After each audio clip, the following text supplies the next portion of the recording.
বিভাগসমূহৰ লগত প্ৰাৰম্ভিক একোখনকৈ সভা অনুষ্ঠিত কৰি লৈছোঁ। যোৱাকালি মই তথ্য প্ৰযুক্তি বিভাগৰ সকলো বিষয়াবৰ্গৰ লগত আলোচনাত মিলিত হওঁ, জনজাতি পৰিক্ৰমা বিভাগৰ লগত মিলিত হওঁ। আজি উচ্চ শিক্ষা আৰু বিদ্যালয় শিক্ষা বিভাগ লগতে এই বিভাগ দুটাৰ অধীনত থকা 6টাকৈ সঞ্চালকালয় তেওঁলোকৰ বিষয়াবৰ্গৰ লগত আমাৰ যিখিনি কাৰ্যসূচী প্ৰগ্ৰেম চলি আছে, এক্টিভিটি চলি আছে, সেইখিনিৰ উপৰিও বৰ্তমান চৰকাৰখনৰ যিটো ভিছন, যিখিনি আমাৰ প্ৰায়ৰিটি, এইখিনি লৈ মই জনতা ভৱনত এক আলোচনাত মিলিত হওঁ।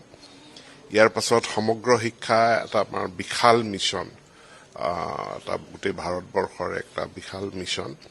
আমিও প্ৰায় প্ৰতি বছৰে 4,000 কোটি টকাৰ বাজেটেৰে সমগ্ৰ শিক্ষাৰ যি মিছন আছে, যাৰ অধীনত আপোনাৰ মিড ডে মিলৰ ইউনিফৰ্মৰ পৰা আৰম্ভ কৰি একাংশ শিক্ষকৰ বেতন, তেওঁলোকৰ প্ৰশিক্ষণ, গুণোৎসৱ অনুষ্ঠিত কৰা, এই সকলোবিলাক সমগ্ৰ শিক্ষাৰ অধীনত থাকে। গতিকে সমগ্ৰ শিক্ষাৰ কাৰ্যালয়ত ইয়াৰ আমাৰ যিসকল ইডি, আমাৰ OSD, আমাৰ যিসকল প্ৰজেক্ট অফিচাৰ আছে ষ্টেটৰ, এই সকলো বিষয়াবৰ্গৰ লগত চলি থকা কাম কাজ সম্পৰ্কে মই এক পুনৰীক্ষণ বৈঠক আদি কৰোঁ আৰু নিৰ্দিষ্ট স্পেচিফিক ছেক্টৰ ৱাইজ বা হেড ৱাইজ ৰিভিউ মিটিং যিখিনি কৰিম আৰু প্ৰায়ৰিটি যিখিনিত আছে সেইখিনি নিৰ্দেশনা দিয়া হয়।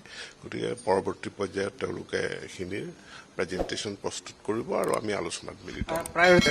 অসমৰ বিদ্যালয় শিক্ষাৰ এইটো এটা বৃহৎ প্ৰাপ্তি যে আমি পাৰফৰ্মেন্স গ্ৰেডিং ইণ্ডেক্স, যিটো ভাৰত চৰকাৰৰ শিক্ষা মন্ত্ৰালয়ৰ অধীনত হয়, তাত আমি 27 নম্বৰ স্থানৰ পৰা একেবাৰে 12 নম্বৰ স্থানলৈ আমি 15টা ৰেংক আমি জাপ মাৰি এটা বৃহৎ সাফল্য লাভ কৰিছোঁ। এতিয়া প্ৰায়ৰিটি থাকিব যে ইয়াৰ পৰা যাতে পৰৱৰ্তী ইভালুৱেশ্যনত আমি তললৈ নাযাওঁ, কাৰণ বাকী ষ্টেটসমূহো প্ৰচেষ্টা চলাই থাকিব। আমাতকৈ কোনোবা আগবাঢ়ি গ'লেই আমি 13 নম্বৰ পজিশ্যনত গুচি আহিম। গতিকে এইটো এটা ধাৰাবাহিকতা এটা ৰক্ষা কৰিব লাগিব। টাৰ্গেট ফিক্স কৰা হৈছে যাতে ভাৰতবৰ্ষৰ প্ৰথম 10খন ৰাজ্যৰ ভিতৰত আমি যাতে অহা বছৰ বা তাৰ পিছৰ বছৰতে আমি তাত প্ৰৱেশ কৰিব পাৰোঁ। আৰু তাৰ কাৰণে শিক্ষাৰ যিটো গুণগত মান, শিক্ষাৰ যিটো প্ৰশাসন, গভৰ্নেন্স আৰু মানে ইয়াৰ এক্সেচিবিলিটি, জেণ্ডাৰ ইকুইটি, এই গোটেইবিলাকৰ ক্ষেত্ৰত আমি যাতে পিছ নপৰোঁ, আগবাঢ়ি যাব পাৰোঁ, তাৰ কাৰণে আমাৰ প্ৰচেষ্টা থাকিব। শিক্ষা সেতুৰ পৰা আমি সাংঘাতিক ধৰণে লাভান্বিত হৈছোঁ। এতিয়া শিক্ষা সেতু কেৱল এটেণ্ডেঞ্চ লোৱা এটা ছফ্টৱেৰ নহয়। ইয়াত আমি 50 লাখ ছাত্ৰ ছাত্ৰীৰ ডেটা পাইছোঁ। সেই ডেটাৰ এনালাইচিছ কৰি তাৰ ওপৰত আমাৰ কাৰ্য ব্যৱস্থা কি হ'ব, তাক আমি কেনেকৈ আমাৰ গুণগত মান উন্নত কৰাৰ কাৰণে আমি কেনেকৈ ব্যৱহাৰ কৰিম।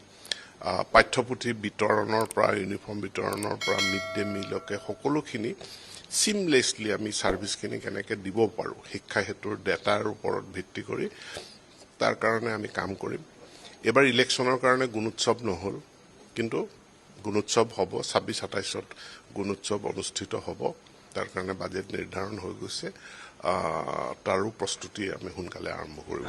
ইতিমধ্যে পৰ্টেলত আবেদন সম্পূৰ্ণ হৈছে, কিন্তু ইয়াৰ লগতে মই মুখ্যমন্ত্ৰীৰ লগত বা সাধাৰণ প্ৰশাসনৰ লগতো আলোচনা কৰিব লাগিব, কাৰণ চেঞ্চাছৰ প্ৰক্ৰিয়াটো আৰম্ভ হৈছে।